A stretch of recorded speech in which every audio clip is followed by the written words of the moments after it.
Like, first you. I got better start with it. Like the. Mike clear. Let's see. Let's see. It's already out of ten.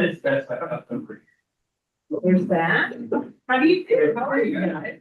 Good. Yeah, I'm reading here. You do have. I did. I've seen it, so. Okay, so.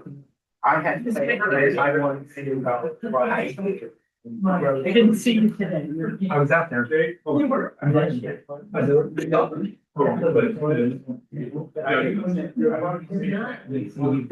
Yeah. Yeah.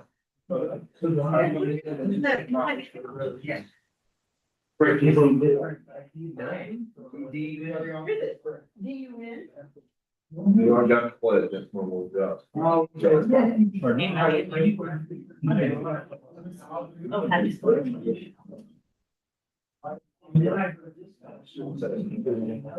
I thought we- That's where- That's it.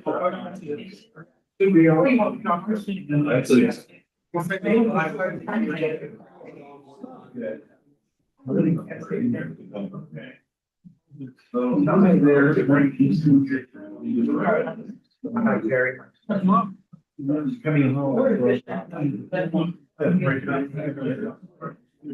Whenever they can get her up. Oh,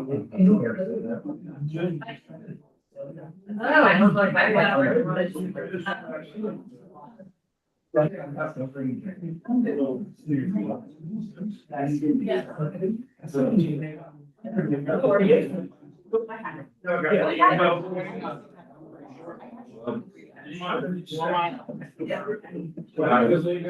Oh, no, it's good. Yeah, see, I gotta have to. I can see. I can see this without. I can't see that. We got it. Okay, good afternoon, everybody. It is 4:30, so if you all please stand for the pledge, followed by the prayer. Flags in the back.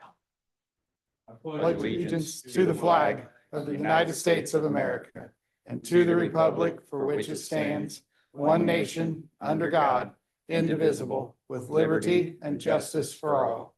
Heavenly Father, we just ask that you be with us and the things we do, the things we say, and our attitude be pleasing to you. That the things we do would be not only pleasing to you, but be to the benefit of the citizens of this county, that we can make a good county even better. In Jesus' name I pray. Amen. Amen. Okay, first on the agenda is the September minutes. Everyone should have received those from Debbie and have a chance to look them over. Any questions, concerns, or thoughts on those? Second. So I have a motion and a second. Any further discussion? All those in favor signify by saying aye. Aye. Motions carries unanimously. All right, EDC, Ms. Penny. Lisa, whoever wants to join, Heidi. We'll start. I'm just starting by introducing the company, just for those who would like to know more details about it. So this company is named Ennio, Ennio. It's an Australian-based company, and they are looking at a lot in the industrial park. So some of this may be repetitive, but anyway, Corey just wanted me to go over this again. They are a family-owned textile company whose purpose is to craft, customize nettings and casings for the meat and poultry industry. So a gentleman from Ennio came out and looked at the shell building back in May. They felt like it was too big. So Corey directed him around the corner to Hayes Way and Brooks Drive, where there was a lot on the north and west corner. So that would be an opportunity for them to actually build something. And their 25,000 square feet is what they need, maybe a little bit less. You know, building prices have fluctuated, so they are still exploring that, but they need capacity in the United States. They have some local in the surrounding county, a facility there, but they need more room. So this is a fast-moving process. They would love to start by November, December. Don't know if that's realistic or not, but that is their wish. And it will be manufacturing, office space, and associated warehouse space that would go with it. They're committed to hiring 50 people over 5 years. And so we have started the plan amendment process. The whole industrial park is a TIF area, but they want their own TIF area so it can feed back into their area that they sit on. So anyway, then the last thing to open up is this process potentially of the forgivable loan.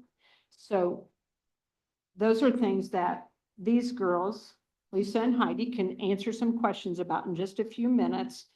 So it is a reimbursement agreement between the RDC and the company. And so with that said, remembering we've had some meetings already about the plan amendment. The Redevelopment Commission will host a public hearing this Friday, and then final action will be hopefully on October 22nd. And he said, just remember, everything could fall apart in a hot second too. That happens sometimes as well. So with that said, you have the ordinance? Do you have the forgivable loan paperwork? Okay, great. So next. Thank you. I'm Lisa Lee with Ice Miller. We're serving as, I guess, not bond counsel, loan counsel for this transaction. As Penny talked a little bit about the company, they are currently leasing space that lease ends in the third quarter of next year. So their goal would be to get a facility up and running that is their own facility, so they could have a seamless transition into that facility and not interrupt any of their businesses. It's my understanding Boar's Head is one of their largest customers, which is one of the reasons that Newcastle and the location that they're looking at is important to them. From a process procedural standpoint, we're talking about a forgivable loan here, and that may or may not ring any bells with you. We use the same Economic Development Commission process that we used for Boar's Head, but that was to issue bonds. So in the end of that approval process, we actually did issue bonds. Boar's Head did purchase those bonds, and there's an ongoing debt service payment to them from the TIF that they are generating. In this situation, that same statute authorizes local governments to provide a loan so that at the end of the approval process, we're not actually issuing or selling a bond. We will have a promissory note between the county and NEO as the company. And there are benchmarks for forgiveness. We'll go through those. If it's not forgiven, then it must be repaid back over a term not to exceed 10 years at an interest rate not to exceed 6%. So if they don't do what they say they're going to do, in the time they say they're going to do it, the loan is not necessarily forgiven and they will have to pay that back. One thing to keep in mind is this loan would be funded, and I am going to go through the documents. It would be funded from cash on hand of the Redevelopment Commission. They are not requesting any funds, general fund monies from the county, no ongoing pledge. It would be funded one time upfront, and then they go and build. And if they do what they say they're going to do, it gets forgiven in certain benchmarks. If not, then they have to repay that loan. We would be looking to have a mortgage on the property so that is also security for us, more than just promissory note. We have the security of the mortgage. So those are the things that we're looking at. Corey wasn't sure if you had heard about forgivable loans. There are a number of communities doing them. I've got 9 I can just list right here that we do them with quite often. So it's a situation, instead of issuing a bond, it's a situation where you have the funds to provide the incentive, but you need a legal statutory way to get those funds into the transaction. And this is the way to do that. So the process would be, we're starting here with you, introducing the loan ordinance, and with that, the form of the forgivable loan agreement. We will then, again, we're not asking for any vote today. We will then go to the redevelopment commission. They will be the ones to pledge the funds on hand to fund the actual loan. And then we will provide a notice of public hearing, and your Economic Development Commission will hold a public hearing on the project. And then we will come back to, and then they will adopt a resolution that makes a recommendation to this council, either a thumbs up or thumbs down recommendation. You can do what you want with that. You don't have to, if they recommend yes, doesn't mean you have to do anything with that. If they say no, you could still approve it and move forward. But they do hold the public hearing. We come back to you at your November meeting and we take any questions you might have. We ask for adoption of this loan ordinance at that time. And then if everything is in place, you've heard the kind of the timeline they're looking at. If everything is in place, then we can close on that loan at any time after that final approval. And so that's what we would be looking to do. You have in front of you a loan, I hope, an ordinance. They're very short. If you remember, you probably don't remember the ordinances from the boar's head, but they're a lot smaller than your general obligation bond ordinances. And we, again, though, we're looking at only parameters here. So if you look at section 3 on page 2, that's really the meat and potatoes of this. We're looking at a loan not to exceed $500,000 in one or more tranches. So it's section 3 in the middle of that page. We are looking at a term of not to exceed 10 years and an interest rate at not to exceed 6%. So if this moves forward and as it moves forward in the event that it does, as long as we're within those parameters to negotiate with the company, then we could still close on that loan, just like we do with bond issues. On page 4. In case somebody thought- Section 3, Section 3 is on page 4, I'm sorry, not page 2. sorry, Yeah, it's okay. I don't know how they have this, but yeah, okay. So section 3, page 4, that's really the meat and potatoes of what we're looking at here. It's pretty straightforward. Your loan agreement, as a part of the statutory process, we approve a form of loan agreement. So this is going to have blanks in it. We try to get the main concepts in here, which I'll go through with you. And then as long as like I said, as long as we're within the parameters in the ordinance, we can then finalize this loan agreement as the company is ready, as the county is ready, and fund that loan. So just a few things that probably the meat of what you want to see in the loan agreement is going to be in section 2.3, I believe. Yes, 2.3. It's my page 8. I'm not sure what page it might be for you.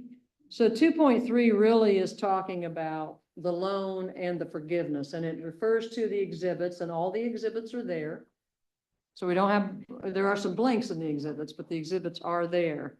So we're saying in here that we are going to provide a loan in an amount not to exceed, this will have the actual amount. Right now I have it in brackets, 500,000. But once that amount is determined, that's what will go in here. So if it was 400,000, then that's what would go in here.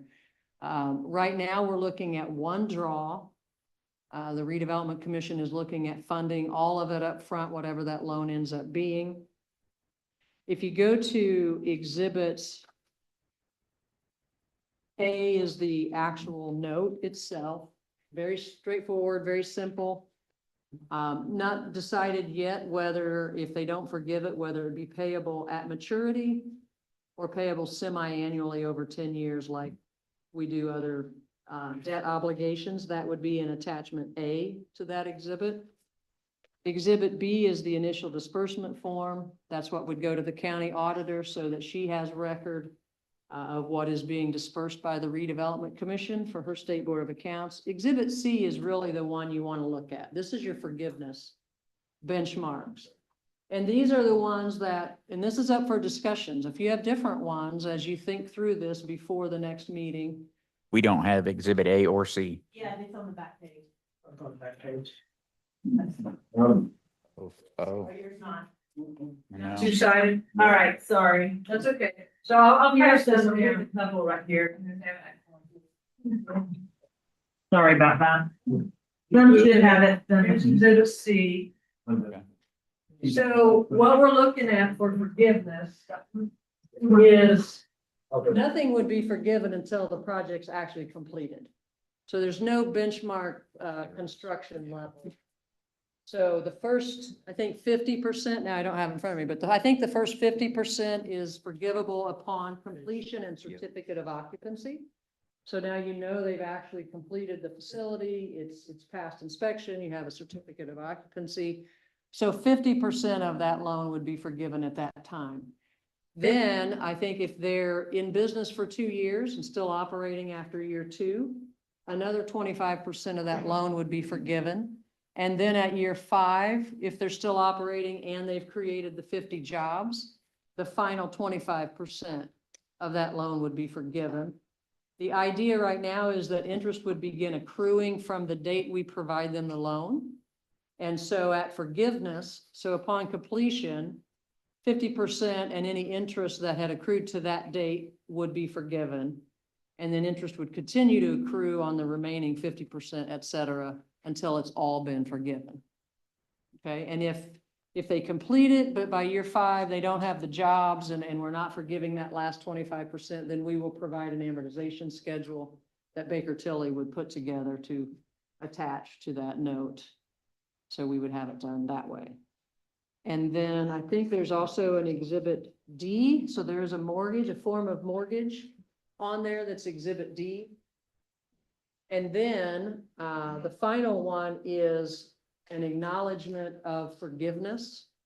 So it would be I think there's a certificate of completion that the company would fill out for each forgiveness benchmark. They would file that with the Redevelopment Commission and the county. And those determinations would be made. Yes, they have the certificate of occupancy. Yes, it's done. We forgive 50%.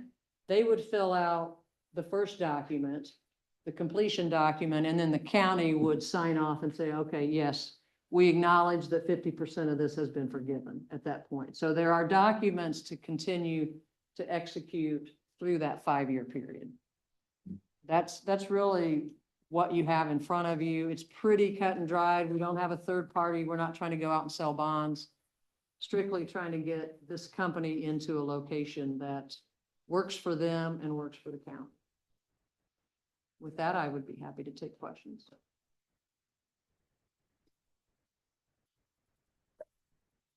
Lisa, where did you say this goes from here? Next step?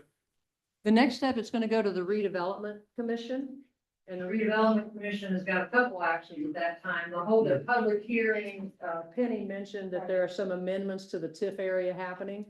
So we are creating the Aitchison Lot 4 TIF area, which will surround this building. So the Redevelopment Commission can be paid back their $500,000 loan through the TIF generated by the company. If they complete it and they're paying taxes, they're generating TIF in that particular area, the Redevelopment Commission can be paid back from that. So they're taking the upfront risk that they're not going to get any dollars back from that. So if all goes well, they get paid back from TIF and there's forgiveness of the whole loan. If it doesn't go well and we don't forgive the loan, then we'll still get our money back plus interest. But obviously the hope is everything happens the way we want it to. After the Redevelopment Commission, Kenan, we then publish a notice of public hearing and go to the Economic Development Commission. They hold the public hearing and then we come back to you as the council. You have the final say, yay or nay, on the whole thing. So And you say even though that- the commission's funding it, you have the And that's- final decision. Okay, and that's likely at our November meeting is the hope. Okay. That is the goal. And by then we would hope to have more detailed information. But again, we work with parameters for now.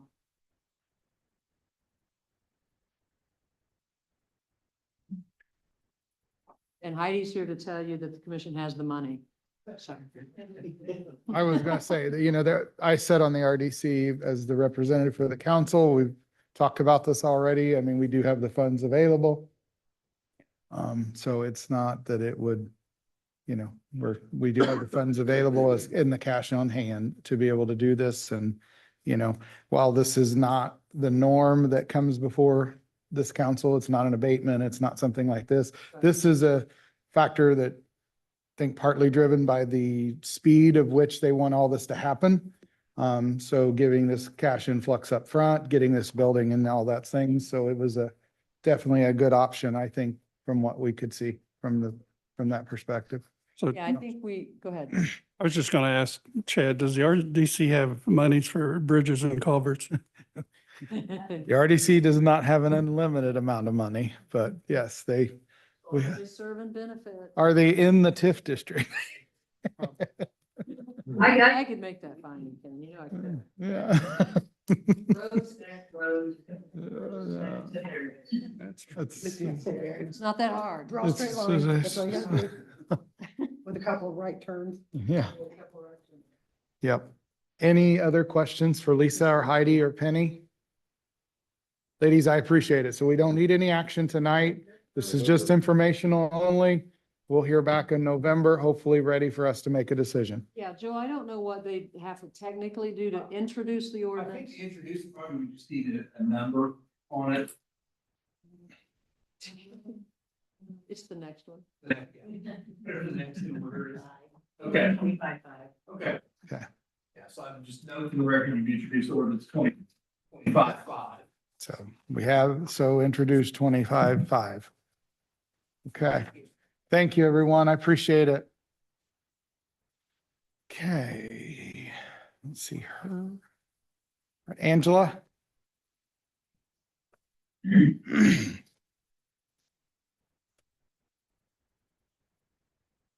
I'll be behind. Yes. You have.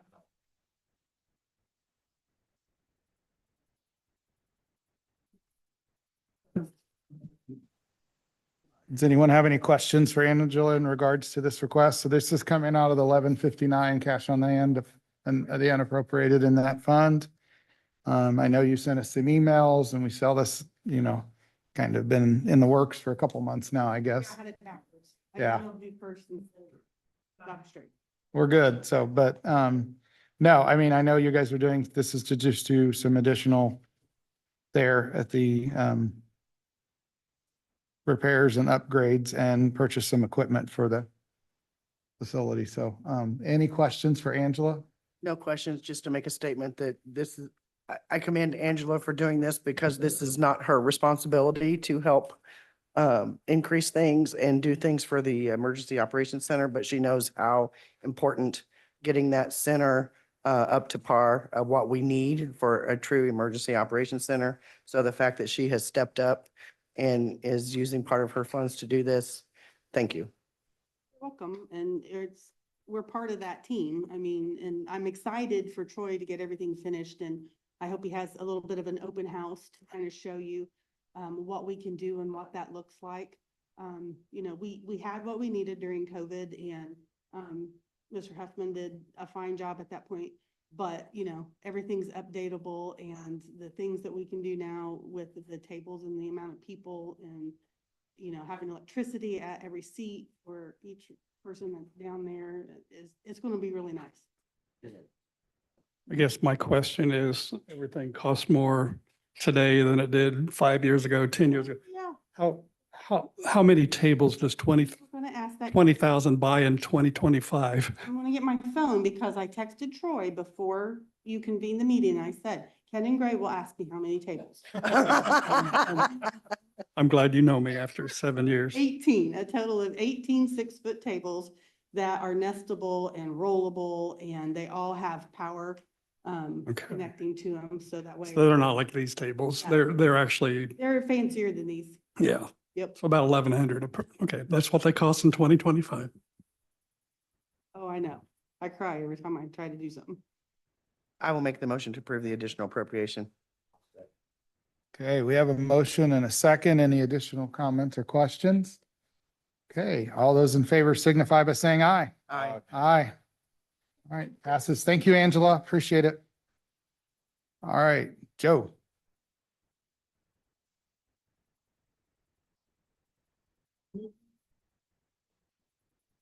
That's why. Here, thank God. Afternoon. First item is community crossing matching grant funds. The applications are open right now. And we plan to use or apply for chip seal like we did this year. They changed the maximum amount to $1 million, but they are giving us 80% instead of 75% for construction. So we hope to use, we're trying to use $1 million at full amount for chip seal. Some are doubles, some are triples on our roads. I've started the application online. It's quite lengthy because I have to go through each road separately, each road segment. And I believe there's 33 that we're asking for. So who knows? I mean, we're only going to get, we're allowed to get 50 million with all the small communities. So it's maybe a little tougher to get the money this time around. Hopefully they'll give us some idea in December, is what we're hoping. Usually about 2 months. It used to be in January, we'd hear about it, about road school time in March. So I need, this is the financial commitment letter that is required for the application. I have to put a bunch of other things in there besides that, estimates on each road segment, all that, but The commissioners approved this at their meeting today. yes. Yep. At 2 o'clock, they approved it. I will make the motion to approve the financial commitment. Second. Okay, any additional questions for Joe and the community crossings? Of course. Okay. Go ahead, Kenan. You said this is, the plan is chip seal, Yes, 100% chip seal. yes. And the 393 will come out of what fund? A lot of it will probably come out of LoHUT, won't it, Ray? Low Hut? Yeah. Okay. It's right here on the sheet. And this is just for my own edification. Like Angela, how much does it cost per mile to chip seal using a company that you contract with approximately? Well, it varies. Double seals, I think, are running what, about close to 60,000? And triples are probably up closer to what, 80? I guess, something like that. That might be close to, Yeah. It's close to 60,000 for a double. So what you're proposing here for community corrections is going to be either double or triple Yeah. seal. Triple seals are going on gravel or stone roads. Okay. Double seals are going on hard asphalt roads. And because while you're up here, I want a couple of highway questions. How many miles this year have been asphalt, blacktopped, or in the process of being before the end of this season? Approximately. We don't have a lot of gravel roads left. Especially after we get done good. Or repaved. I'm talking about Resurface? resurface. I think for that.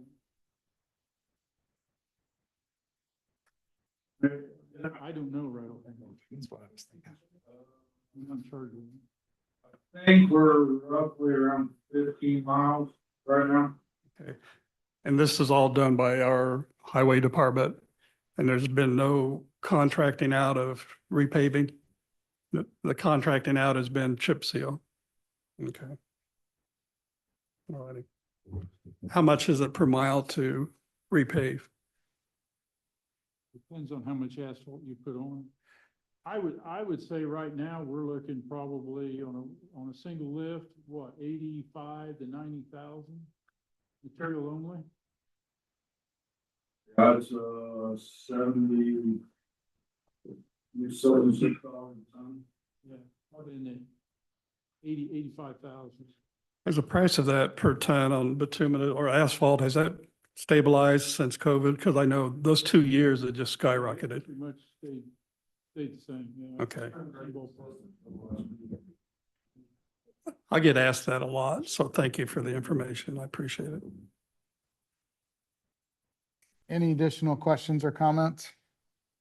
I will only say I really appreciate your efforts in these. I know the county has taken advantage of community crossings. Thankfully, it's been there for us, and that's how we've been able to do a lot of what you guys have been able to do, but I know how much work you guys put in it to get it done. So I really appreciate that. So we have a motion and a second. So all those in favor signify by saying aye. Aye. Okay, thank you very much, Joe. So now, And you guys are doing it short-staffed, so thank you.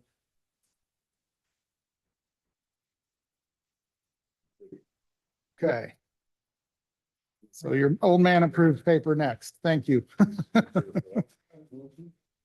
put together a new updated idea or plan for bridges and culverts. Culverts I didn't list individually. This thing would be huge if I did. It's a single sheet. All the bridges are listed.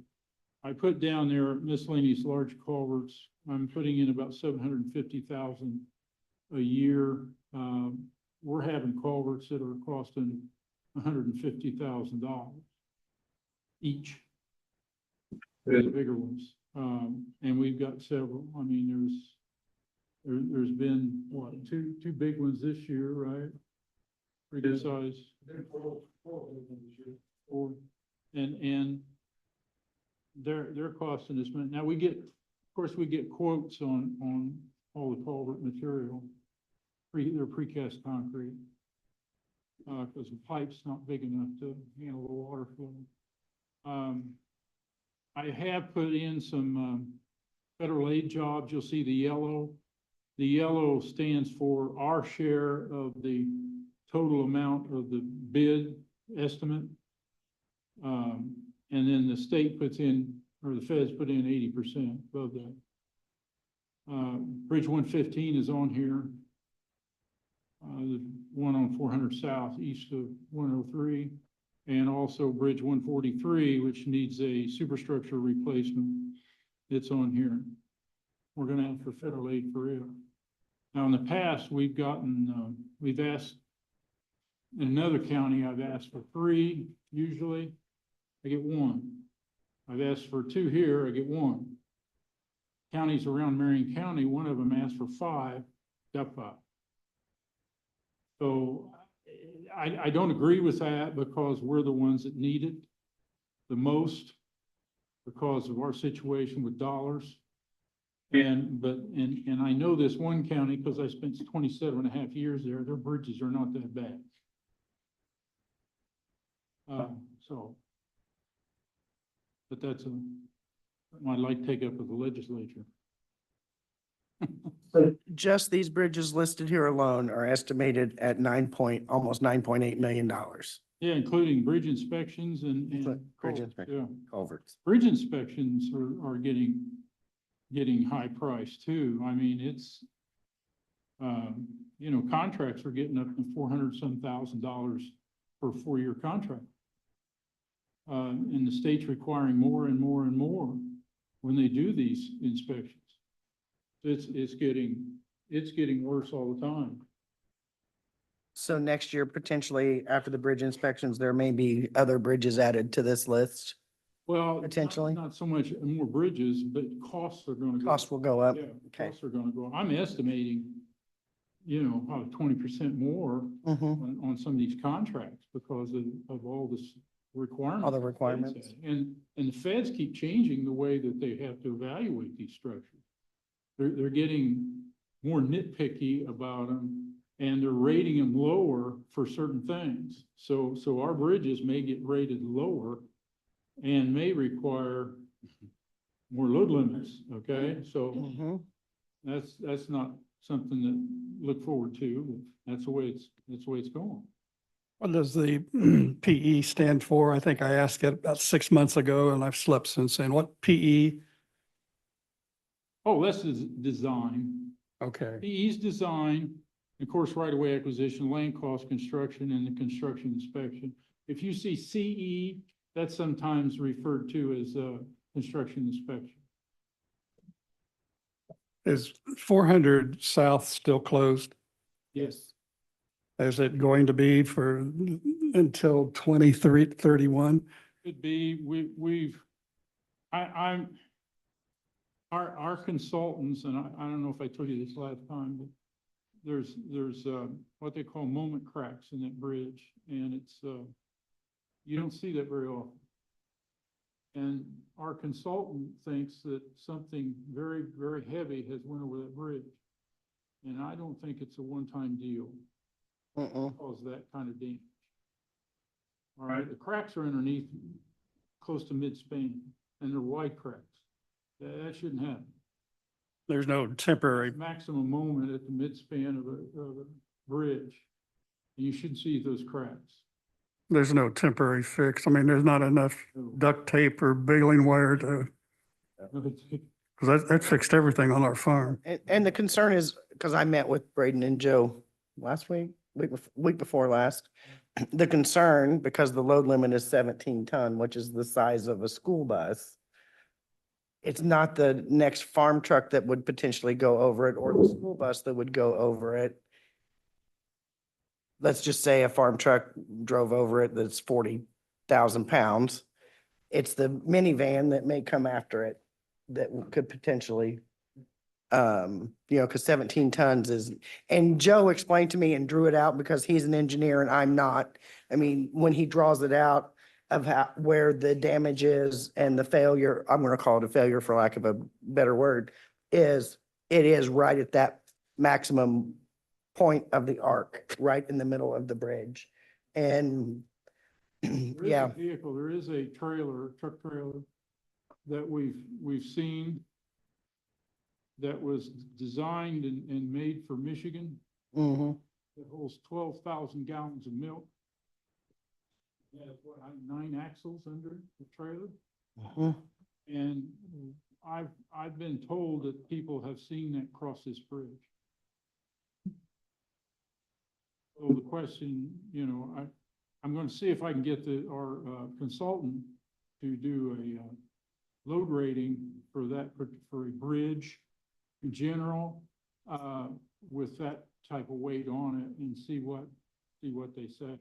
I have a bridge just down the road from this dairy, and I'm a little worried about it. It's 70-some foot span, steel beam with a steel grid deck on, and I suspect they've broken every well on that grading for this. I was gonna say, we have some very large dairy operations in the southern part of the county, don't we?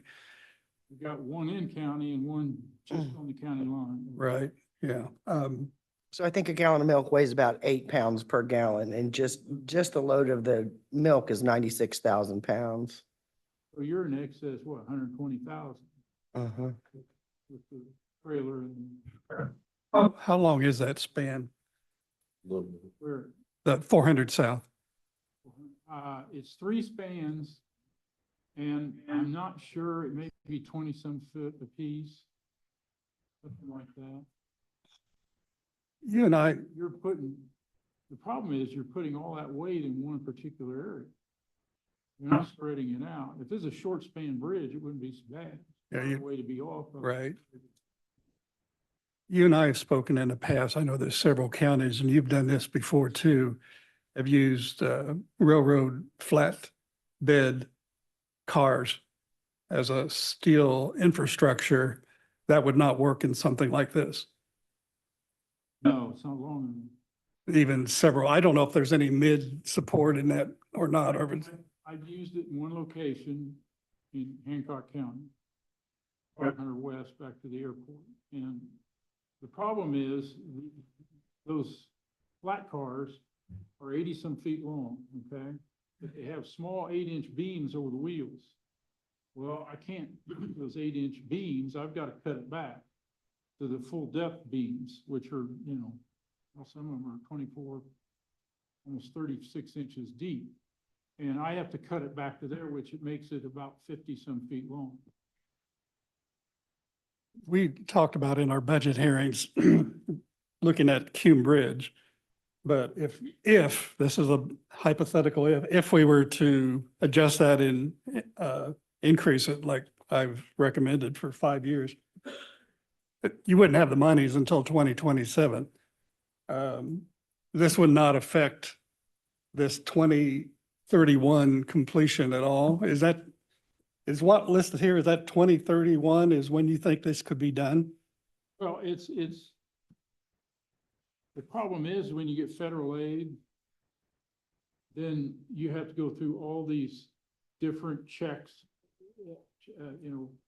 with the state, and they have to review the drawings, and you have to get permits, and you have to take care of utilities.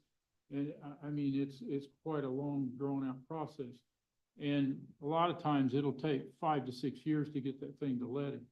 This is probably figuring a letting in July of 31.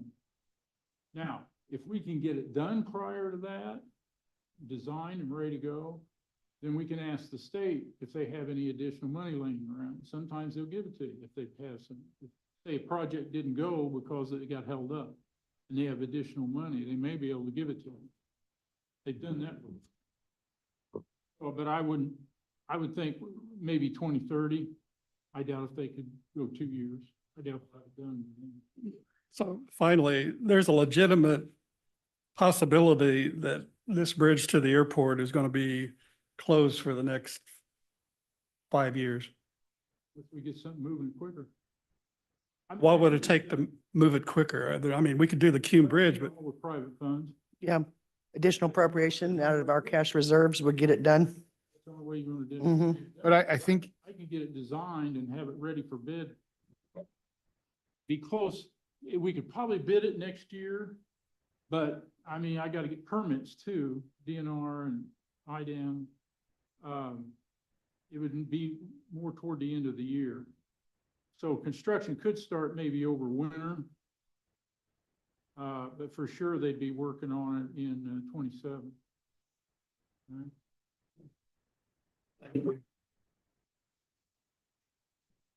okay, anybody have any other questions for Joe on this? Joe, I appreciate that. I'm going to follow up again with those state legislators, waiting to hear back. Hopefully they'll respond this time. I know I've sent several emails and Don't hold your breath. I'm not going to hold my breath. I get it, Bobby, but I'm going to try at least. I have an email I'd like to copy. Okay. About a response I got from NDOT about how they picked the project. Okay, well, if you want to shoot that on that same string, feel free to jump on there. Let's trade it. I mean, we gotta, they keep talking about, oh, they're gonna be willing to help, but they've yet to show up. So let's keep hounding them. Joe, can you please email this spreadsheet to us so we have an electronic version? Thank you. Thank you. Okay, next up, we have the supplementary trust agreement for the Henry County Police Benefit Plan. Want me to take it? Mhm. So I think Jay knows quite a bit about this, and Jay explained it to me. If you want to explain, Jay, why this is. Sometime in recent history, well, for many years, we had used Citizen State Banking, for our, retirement trustee for the Henry County Sheriff's Office. And sometime in recent history, they shut down their security division for various reasons, proper licensing and stuff like that, due to a retirement within their business, is my understanding. And Greenfield Banking took that over, and there's been a decision by the sheriff and his staff that they need to move this on to Baird Trust Company, which is the company that we have dealt with in the sheriff's retirement plan for many, many years. Personally, from my experience over the years in working with Baird and this is a good move on their behalf. It was my understanding also in this that there was some cost savings involved in the administrative part of it. Is that what That's correct. you understand? I know Shannon and Scott, you guys met with the sheriff, you're the liaison, so I'll let you speak if you'd like to on those things, but Yeah, the savings was approaching $30,000 a year in administrative costs, which would not, those are not savings to the council, those are savings to the trust. And this, in my opinion, is more of a formality. They wanted to change to Baird when we approved the change from Citizen State Bank to Greenfield Bank, because that never happened when it should have. And in order to make the change to Baird, we had to act on the change to Greenfield. Now this is the act that, or the process to change from Greenfield to Baird. So this ultimately gets done what the sheriff's department and the merit board would like to happen with their administrator of their trust. As of January 1st. Correct. Right. Yeah, much easier to do January 1 than That way they November only 1. get 1 1099 instead of 2. It's a whole lot easier. So it'll happen January 1. Joel, I'm looking at our packet and I see in the packet, there's a letter from the sheriff. Is there anything that we need to officially do as the council, or is it just basically, Council resident. okay, perfect. We So do, I okay. will make the motion to approve. Second. So we have a motion and a second. Any additional questions or comments? Hey, all those in favor signify by saying aye. Aye. All right, motion passes unanimously. Okay, so I was given one other additional thing here for the agenda. And this is this came from Shannon via Baker Tilly. To do a financial study on the juvenile detention center and give us some projected cost estimates and operating expenses for the facility. So Shannon, I'll let you speak on it. This process has been going on for a long time. And Chad and I were invited to a meeting in this room probably 2 or 3 months ago, where we did not discuss finances much at all. But this room had lots of folks in it from surrounding counties trying to share with us their need and the desire to have a facility open and a place to send juveniles that are in need. And I speaking for myself only, I believe that it was pretty easy to tell during that meeting that there definitely is a need to have some place, because they're struggling to have places to send these folks. A subsequent meeting, it was presented to us that the discussions the commissioners had been having with Abraxas had changed a lot, and dollars and cents wise, were things going to make sense? We were told that there were dollars available to be used to rehab the YOC, upfront dollars. And then we were told that those dollars may not be there. We were asked if the council would consider bonding for dollars to rehab the YOC, to which I won't speak for Chad. For myself, I'm going, okay, but where do we get the money back to pay the bond? That gets tricky. And we kind of talked about, do we have dollars on hand that we could use to do that if we chose to? Perhaps, that's up to this entire council. We then talked about the dollars and cents of housing our youth now. You guys remember the budget? We talked about $150,000 wasn't enough. We were about $200,000 last year, and we increased the budget for 2026 to $300,000. And we're paying $225, $250 per night per bed. And the numbers coming from Abraxas were significantly higher than that, but we also discussed the significant number of services available to those youth using those numbers, which I don't think anybody that in their right mind that would sit and listen to what these youth would need would argue that those services would not be money well spent. The question mark comes when Abraxas is saying to us that they will house the facility, they will staff the facility, but they want us to pay them on a per bed per night basis. And it's up to us to work with our surrounding counties to come up with who's going to pay for those and how much. And doing the math of what Abraxas numbers came to, you get into $1 million a month in paying Abraxas, whether those beds are full or empty. And that's a huge risk to the county that we need to decide if we want to take or not. And we looked at a lot of expenses and not a lot of revenue as to where those expenses are going to be paid from. There was discussion about sharing the risk with surrounding counties and being able to form a board of directors to do that. One of the things that came up was surrounding counties are going to want to know what the numbers are. You talk to them and they're going to go, okay, how much is this going to cost? How much are we going to have to pay for beds and what are we getting for those services? And I struggle to come up with even having the numbers to share with them. At one point in time, I did say, what do we need Abraxas for? If we can staff this thing ourselves, and I'm not suggesting we do this, I'm making comments. If you can staff this thing yourself and operate it yourself, why do we need Abraxas? Well, there's licensing involved and benefits and things like that. A third party would be a good operator of a facility like that. Is Abraxas the right one? I don't know. I haven't been involved enough and don't know much about Abraxas. I'm not saying they couldn't do it. I'm not saying they're not the right, that they're not the right ones to do it.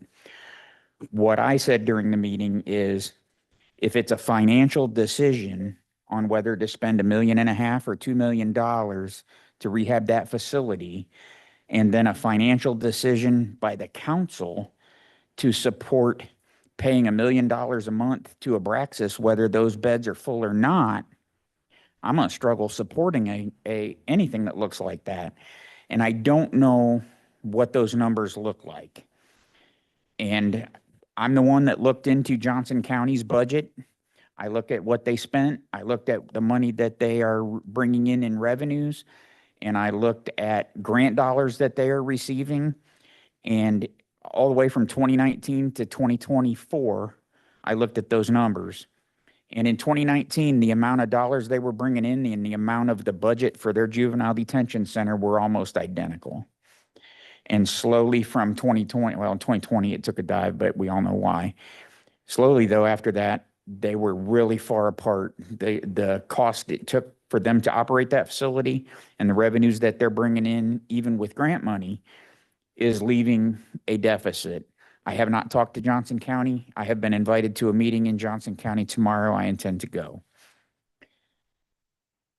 I believe that if this council is going to make any kind of financial decision about this thing or share information with surrounding counties to try and share the risk and find out whether they want to participate, we need to have a financial analysis of what it's going to take. During that meeting, we discussed that, and I told them that I would reach out to Baker Tilly, ask them if they can create such a proposal, and if they could, how long it would take and what it would cost. Because I told them if it's going to take a year and cost $100,000, we're not interested. They came back with 6 weeks, and I emailed the proposal to you, and Debbie was kind enough to print out the proposal that will evaluate 3 of the 19 facilities in the state, look at their revenues, look at their expenses, and come up with a way to try to develop some sort of a plan for what it would take to own and operate our juvenile detention center. If we have that information, we can approach others and say, this is what it's going to take. Do you want to share in this? If so, we need to build some sort of coalition to make it happen. I am concerned about moving forward without any kind of a plan financially. I watched the commissioners' meeting earlier. This has nothing to do with Abraxas. Nothing to do with the owning or operating of the facility from Abraxas. They may be a great choice. We can ask for solicit bids for other operators. It doesn't make any difference to me. I'm trying to stay in the council's lane with finances. This will give us a much better independent third-party financial analysis of what it's going to take to get the facility ready, what it's going to take to operate it as far as costs are concerned, and what kind of revenues we might be able to bring in on a per night, per bed basis, including all of the services. All of the stakeholders will need to be interviewed. These folks will meet with Judge Witham. They will meet with Susan Lightfoot. They will meet with others to gain their perspectives. They're even willing to meet with Abraxas about those services that they're talking about. That's not the concern. The concern is getting a financial analysis of what it will take to create a facility that's just going to provide base services, and what it'll take to create a facility that's going to provide all the services that were discussed. And then we can decide whether we can afford it or not, and who wants to join with us. The commissioners did not approve this, and we can talk about it here, but this is what I think we need to be able to make any kind of a decision financially related moving forward with Juvenile Detention Center. So with that, I'll turn it over to whoever wants to speak. Please do. It is not YOC. YOC is Yes, Youth ma'am. Opportunity Center. It is the Henry County Youth Center. They're more concerned about with us saying YOC. Well, Munsey's one of the things. So we need to make sure we do not use YOC. All right, I had a meeting with Susan, wasn't this topic. She corrected me as soon as I said, what's going on with your meetings at the YOC? She says, it is not the YOC. So I got Susan Lightfoot, yes. So I listened to the commissioners meeting. I guess I have two questions. One, what is the timeline? And if you said that, I missed it, the timeline for them doing this. 6 weeks. 6 weeks. Okay. And then secondly, do you suspect, I haven't had a chance to read this thing from Baker Tilly. Do you suspect they would be also interviewing some of these counties that are interested to see just how interested they are? Is this strictly going to be Henry County folks? This is strictly for our information, and if we would like them to talk with other counties about what the needs are, they're happy to do that. This does not include them talking with other counties and trying to negotiate with other counties to develop things. We need to have the numbers, and then we can discuss things with other counties. If we want to pay them to do that, if we want to pay somebody to do that, I'm not sure they're the right people. Okay, somewhere I heard Abraxas $500 a day per bed. Has that been mentioned? Something in that range? I've heard 500, I've heard 550, I've heard 600, I've heard 650, I've heard 700. There are several, yes. Presented, So- and they're all different. So it's like a, Depending on what classes you put with it. Okay. Because Abraxa, the difference between what the county pays now to house a juvenile and what Abraxa, and again, I said this at the commissioners meeting and I'm going to say it again, Judge Witham and Susan Lightfoot has put a tremendous amount of work into this. Mhm. So whether this part moves forward or not, they have put a tremendous amount of work into this. There was another company that did an estimate prior to Abraxa, and it was $900 a day. So it's taken a long time to even find somebody else. But with that being said, that was a tangent.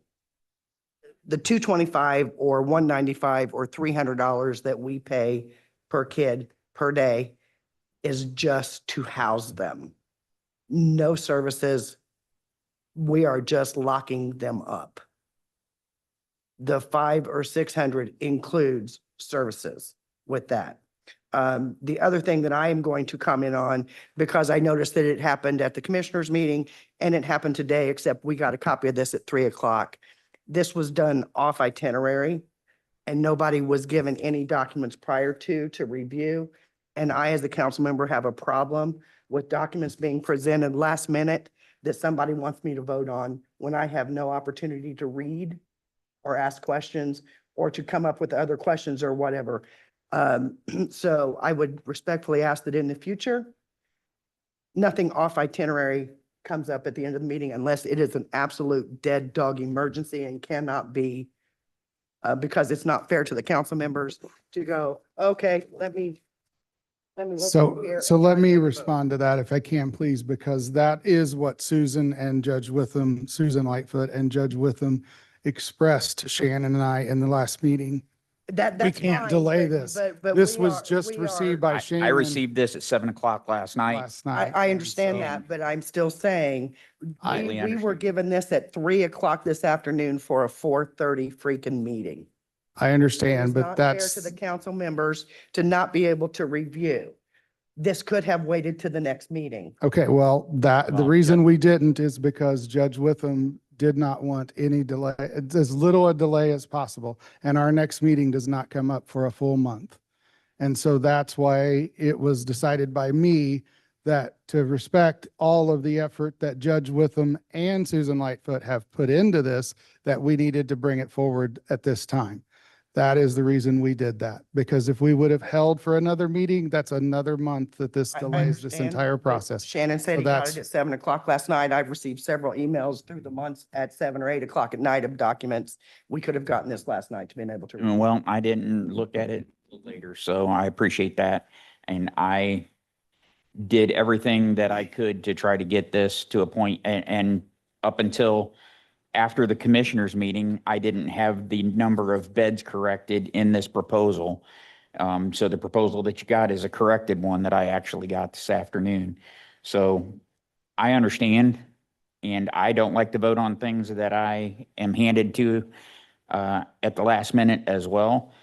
I agree with Chad out of respect for the work that was done and Judge Witham and Susan Lightfoot wanting to try to get this thing moving as quickly as possible. The other piece of the puzzle is if we don't move forward with this, then I don't know that the personnel at Baker Tilly will be available in the time frame needed. So this is a 6-week project that they can make work for us if we choose to move forward. If we don't move forward in a quick fashion, then it may be into next year before it actually happens. I will, Go ahead. I would also say that Joel received a copy of this, and I asked Joel to look it over and give his opinion if he had any concerns, questions, problems with the document as presented. Joel,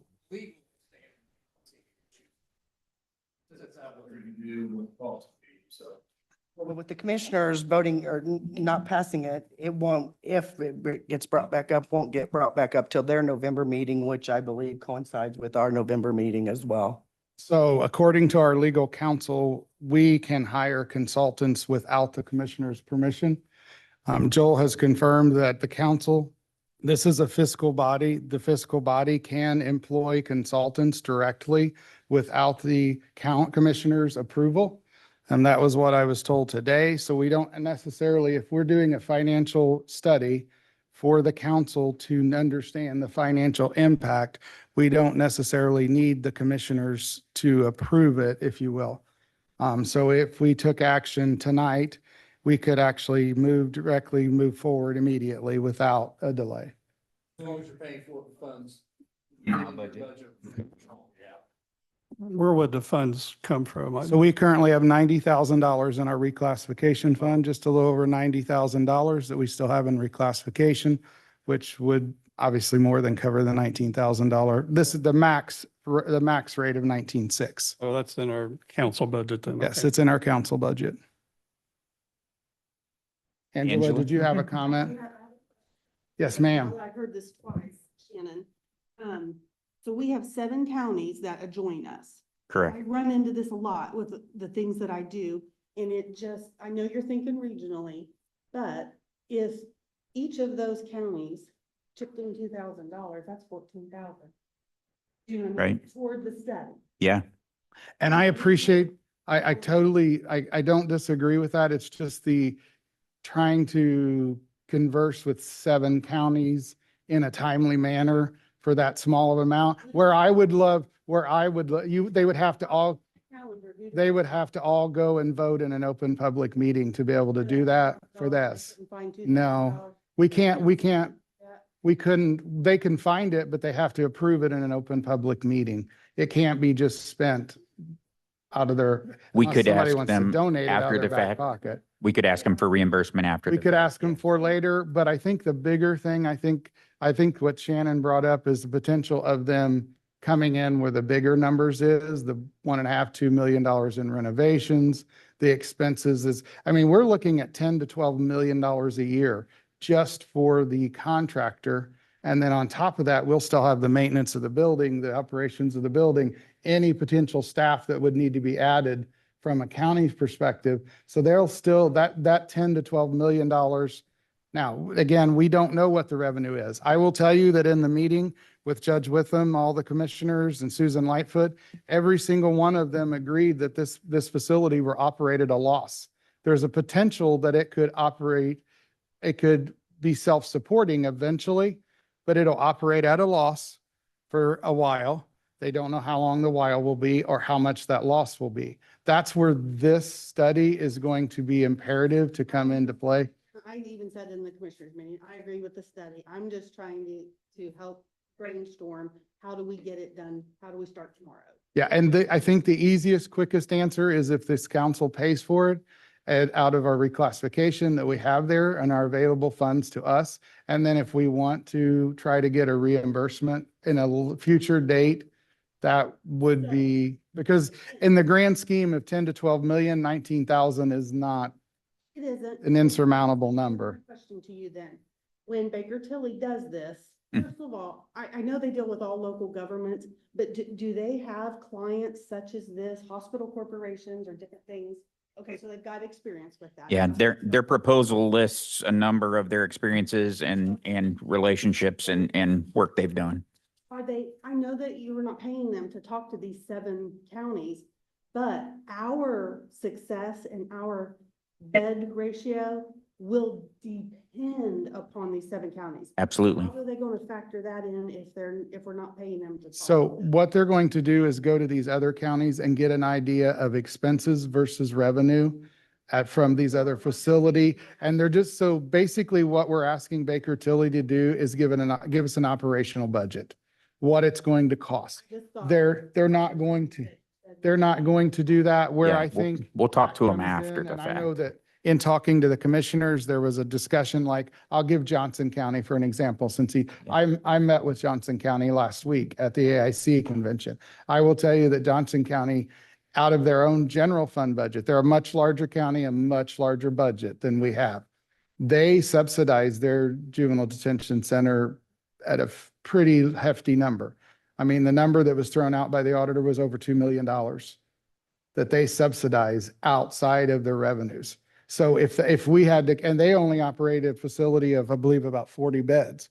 The facility we're looking at, it was 50, correct? And so I mean, we have to, I mean, $2.6 million would be impossible in our budget to come up with. That would be an enormous number.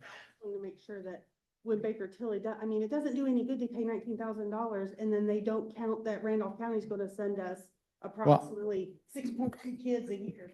Yeah, I think they're going to assume that the beds are going to be utilized, yeah. They're Is there- going to look at the churn rates and the amount of beds and how much they're filled on an average basis of these other facilities that they're going to talk to, the ones that are in operation. So they're going to say, we've got 50 beds and I'm going to make up numbers here. 37 of them are going to be filled all the time. Okay, they're going to come up with averages and numbers such as that so that we can get an idea and then we can figure out if that bed's full, how much it's going to cost. And it doesn't matter who fills that bed. And there was a lot of discussion at these meetings about, well, if I give you this much dollars up front, can I get a discounted rate on beds? And that turns into an administrative nightmare, to be honest about it. And I told you everybody knows I'm a cooperative guy and cooperatives are owned by each other and things like that. Sharing things on the front end and the back end. If you want to share in the revenues, then whatever the rate is for beds, great, pay the rate. And then whatever revenues that are made, then you share in whatever money's made too, because it was said at one of our meetings that this is going to be a money-making affair. At some point in time. Well, if it is, then whoever wants to join us as part of a regional operation can share in whatever the money is. And if it's not, then they'll share in the losses, right? That it's a lot of risk for our county to take on. And especially not knowing what any of the numbers are, I struggle with it. And the judge and our chief probation officer were looking for a way forward to try to come up with some numbers that make sense. And this is my best opportunity to try to find that for him. Then let's start tomorrow by all means. But I do think you reach out to these 7 adjoining counties and let them know that you're really mad and get the wheels going. Yeah. More than 7 because Yeah. Oh, I know. I know. It's state. But I also know that, Because we're sending our kids all over the state. exactly, but if anybody in Randolph County had the opportunity, we want them close to home, because if there's one. Oh, and person- they have all, yes, one absolutely. adult, right, Mhm, we want them so that it's drivable. mhm. So that when I work with my region, this is my region. And yes, you could probably go out another ring outside of that, but I'm just thinking, Everybody wants them to be close to home. Completely agree. And the folks that were in this room that really expressed the need and what these children need did a fantastic job. We had one, I believe there was one. If there was more than one, I didn't identify them. One county commissioner from another county that spoke up and said they were more than willing to make this work. What did we need from them? The discussions that came up in the meetings later were when that dollar amount per bed kept going up. Some of these counties are going, whoa, wait a minute, we're paying. So, and it's the amount being paid per bed is not being brought up by those folks that are sitting in their home on a cell phone trying to find a bed in state for a troubled youth. Those are not the folks saying we can't pay $700 a month or $500 a month. It's the folks like us that are paying the bills. the 19 facilities does Apraxa run in Indiana. Abraxas, They're in Ohio, They they're are- in Ohio, other states. I don't think they have one in Indiana. They have in Ohio, Pennsylvania. Oh, I can't remember, Debbie. I know it's in Ohio and Pennsylvania, maybe Georgia, maybe This- Atlanta. They have several in several states.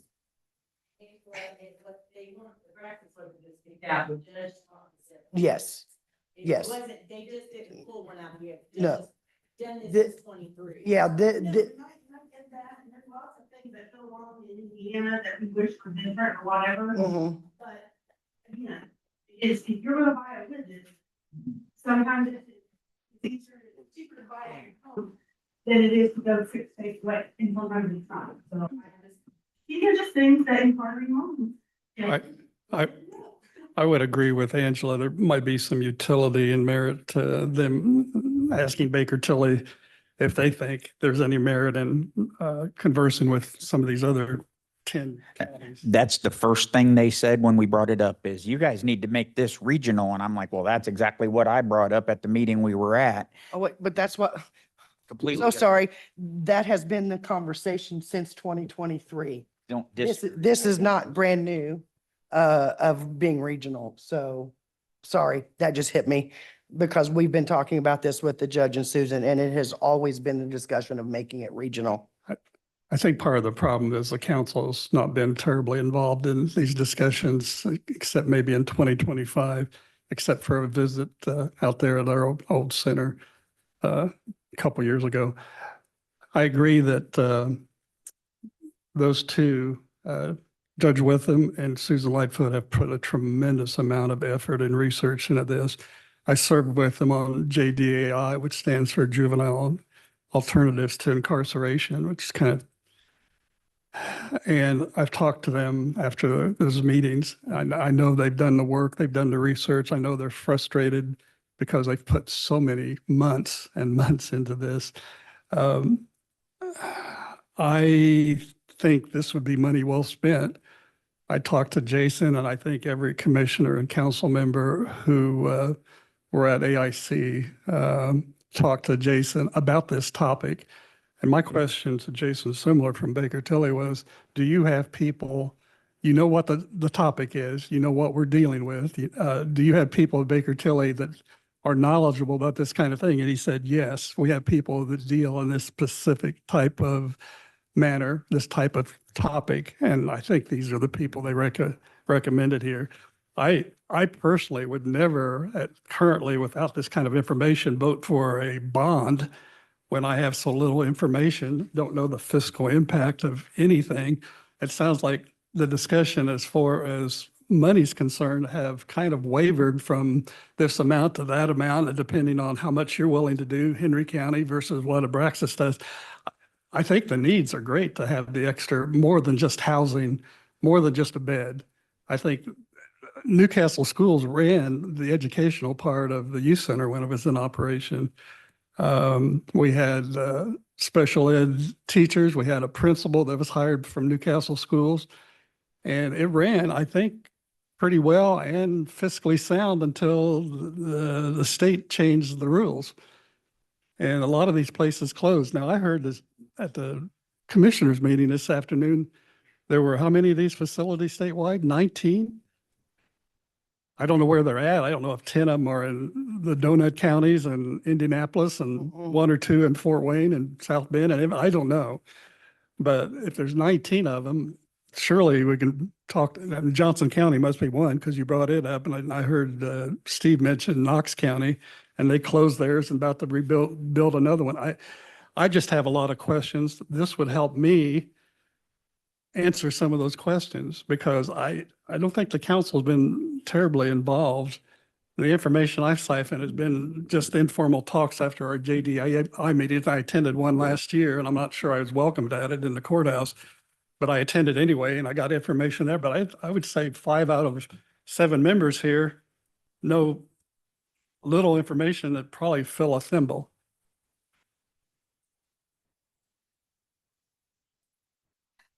I just have to say this, but I promise you that I don't believe that commissioners kept you out in the dark. Sometimes when you're doing a project, you've got to kind of get to the part where the money comes. And I think now you're there. You're at the part where the money comes. I respectfully disagree. I think we were there a while back. They were just so busy trying to figure everything out. They didn't bring us in, and now they've kind of got things figured out and they're like, oh crap, now we got to figure out the money. And so they're a little behind. Thing goes, I get something figured out and then I got. Because- In the words of Commissioner Dellinger, today he probably would have voted yes if you could have told him where the money was going to come from. You know, that's his standard, right, Shannon? I'm not crazy. He said That's his that. standard statement. It's his standard statement, you know, it's not. And again, this was put in last minute off itinerary. Okay, They hadn't seen it either. but all I'm saying is, don't think any of this was done in malice. It was not. This is a global thing. This is huge. This is probably one of the biggest things I have sat for 8 years and watched you all do. Because I will say, when the meeting started with the judge and Susan and the commissioners, it was spearheaded by the judge, and the judge asked who he wanted to attend the meetings. Okay, We did not pick and choose who attended a meeting. The judge was spearheading this, and the judge and Susan Lightfoot rolled along until a certain point this year, whatever that was. right. there- It's almost, I don't know what flipped the switch. I don't know whether our numbers like blasted throughout the Yeah. stratosphere. And, you know, we're kind of, our backs is obviously up against the wall. Mhm. And so y'all are doing a fabulous job. First of all, will you please give yourself some grace, each and every one of you? Let me give you an example. The one meeting that I attended last year relating to this, I only found out happenstance at the end of the JDAI meeting. And I said, Susan, I didn't know anything about this. Could I come to it? Yes, absolutely. No information from anybody else except that informal meeting at JDAI. And when I came to it, I did not feel welcomed. Like, what are you doing here? So there is some history there. Okay, So whatever. I just want you guys, This is one. let's do I this. agree. I think we figured it out. We need to Figure move out how to pay for forward. it. We're here, we're where we are. It doesn't matter what happened yesterday. We need to figure out where we're going and how we move forward. I'd like to mention, I just emailed all of you the proposal that I sent this afternoon. The proposal I received last night was for 70 beds. I learned that we were 50 beds, not 70. So I sent it back saying, hey, can you revise your proposal for 50 beds? They sent it back. 5:19 PM, I received a proposal that said, hey, with the reduction in beds also came a reduction in cost by $1,000. So $18,600. You all have that proposal. Like I said, I got it 26 minutes ago. I have a real quick question. What's the urgency on this tonight as opposed to talking about it for a couple weeks? Because I have no information on this facility. My only urgency is what was expressed to Shannon and I in the meeting with the commissioners, the judge, Debbie, and that we need to get this thing done. We can't delay. Doing a study could cause a major delay. We need to get things going. If we delay a month, that's almost how long this will take this study to be done. Okay. So that's delaying it another month. And I'm just going off of what the. I understand that, but you have more knowledge, so I'm gonna ask you a question. It's been going on since 2023. I have no idea who's done how much work. What's a couple more weeks will it kill the deal? I mean, Oh, no, I'm not being facetious. I just don't know. I don't know that will kill the deal. Out of respect for the judge, we brought this over instantly as soon as we received I it. understand. Because Okay. that's what the judge requested. I moved to table this to next month then. I will second that. Okay, so we have a motion and a second. Is Jay, go ahead. Did you start to say something? I'm sorry. Okay, I thought I heard something. I apologize. I heard something down here. Sorry. Okay, we have an emotion and a second. Any further discussion on this? So I will only say, out of respect for the judge, I would prefer not to table it at this point. I think we have the funds available. This is something we're going to have to do, whether we do it today or tomorrow. And it's going to be needed. We use Baker Tilly for every other fiscal thing we do in the county. So why would we not utilize the same financial service that we utilize for every other fiscal analysis for our entire county to do this? Because no matter if it gets done today or a month from now, it's going to have to be done because if you read there's in here, in 2022, there were 22 of these facilities. Now there are 19. 3 of them have closed because of financial issues. So that is why it's going to be imperative to have a financial analysis done. And again, based on what the judge and Susan Lightfoot said that day, I want to try to get things moving as quickly as possible because the end game comes. The meeting that was here, there was some talks about potentially pulling some funding, even ARPA funds from one of the counties, and those funds have to be spent by the end of this year. 2026. 26, I'm sorry, end of this coming year, ending 2026. So, but they have to be set this year, right? Or 20, they're already been set. That's way past. That's They- already they have set. Already been They're set. So, Yeah. so December of we're last already year, set, so- but I'm just saying, so But they there's did some talk about opioid timelines. money as well. There is opioid. And so the longer that we delay the process, the potential of those monies getting spent in other ways are, that's a possibility too. So that's just my personal opinion. So So are any we further going to really discussion? listen to Baker Tilly's numbers because we didn't have budget time? We didn't like their numbers at budget time. We actually did. If you look at the updated budget, we came in, their numbers got readjusted after they got the AV, which is a good discussion. But This is a beforehand. total tangent because maybe we should wait next year to do our budget until after the AV Oh, comes in. I've said Because that they all did the along. estimated AV versus the, AVs are always in before now. AVs have to be done by August 1st. But because of Senate Bill 1, everything got changed. Nobody could get the guidance from the OGF. Our CNAVs are always done by August 1st. yeah, but I mean, maybe we need to wait until after they're in, so get the Baker Tilly financial analysis and then do our budget. They are. So but it came back just fine at the end of the day, but this was a quirky year with SB1. I don't think we ignored Baker Tilly's numbers at all. Because of the Baker Tilly's numbers, why we're sitting on a $10 million balance. We absolutely use them to direct our decisions. If I had my choice, I would have asked Judge Witham to join us tonight. He's on vacation. He's on vacation, so him joining us to try to express his thoughts on trying to get this moving forward quickly are not available to us. So I just wanted to let you guys know that. One other question, and it indirectly relates to this. Something was said about if we didn't pass a GEO bond, there's a few $1 million in renovation.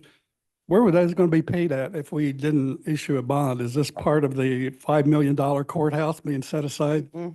No, It was ARP?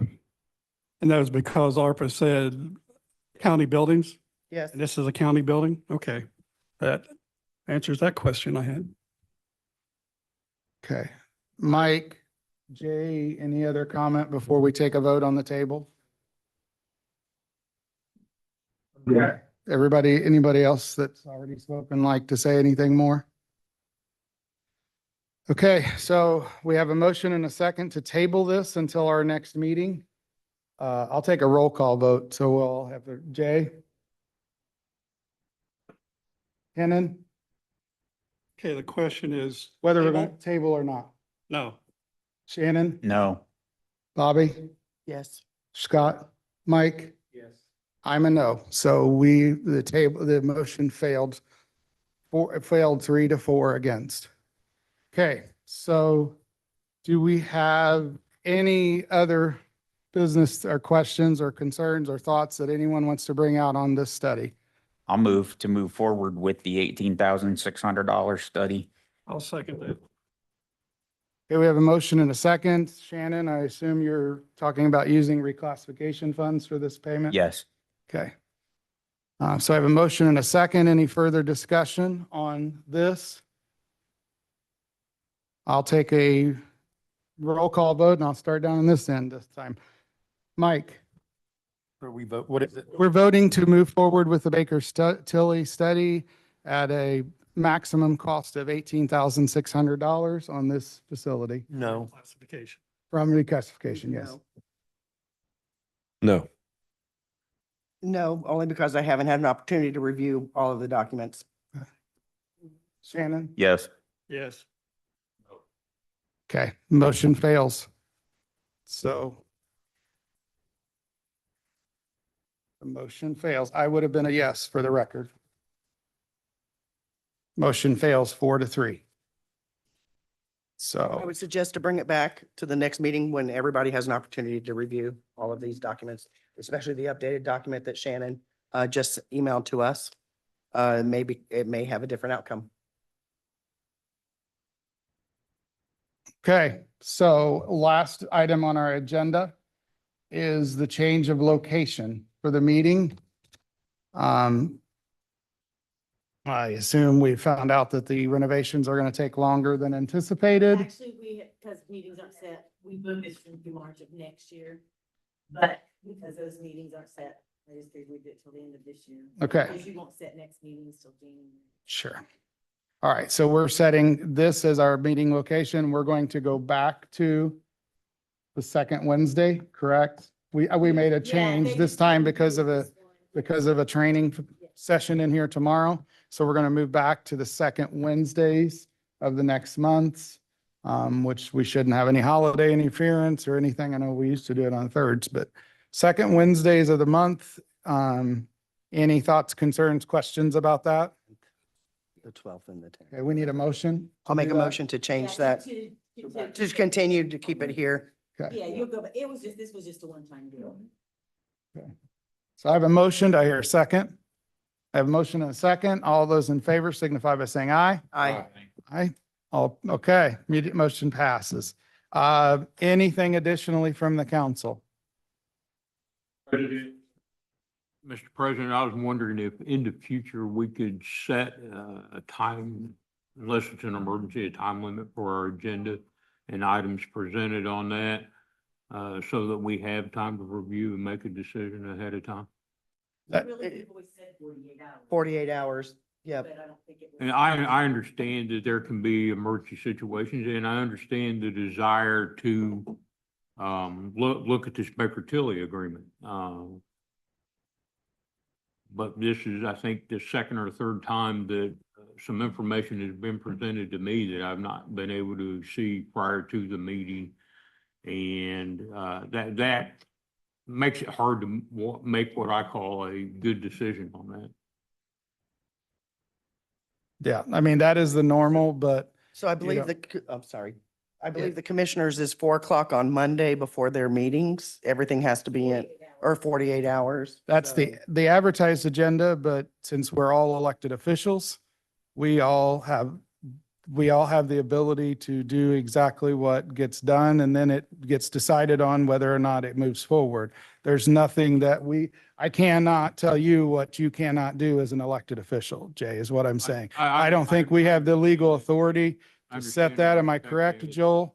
Yeah, I mean, you could establish a rule, but certainly if somebody came in and made a motion to consider something else, you could do that as well, too. Yeah, because Couldn't limit someone from Yep. necessarily bringing up a topic.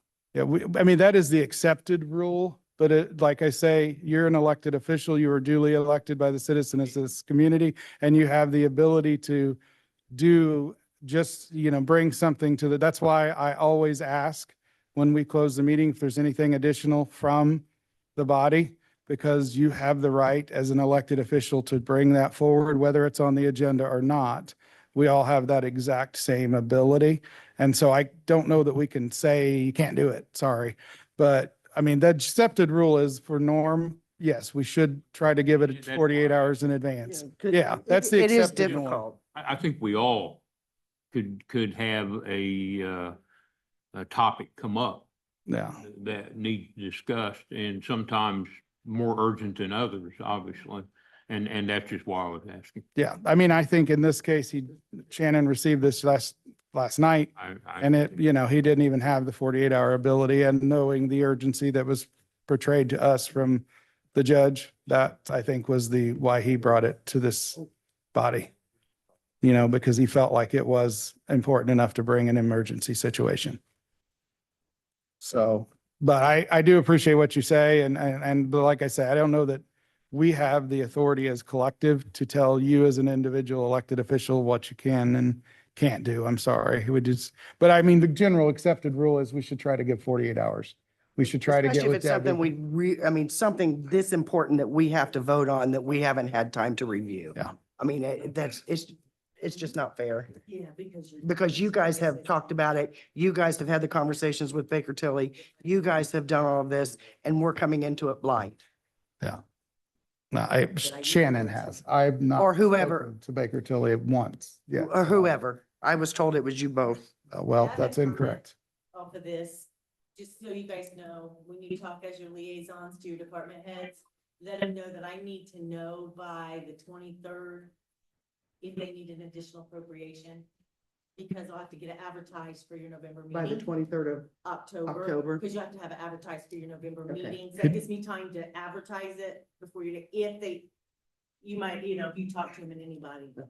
Would you mind sending a department head email that just says that as well? I mean, I think this council does a very good job of speaking with their liaison, but just because I've had department heads ask that as a request, if you would please just send a department head all email, that would be awesome. Thank you, Debbie.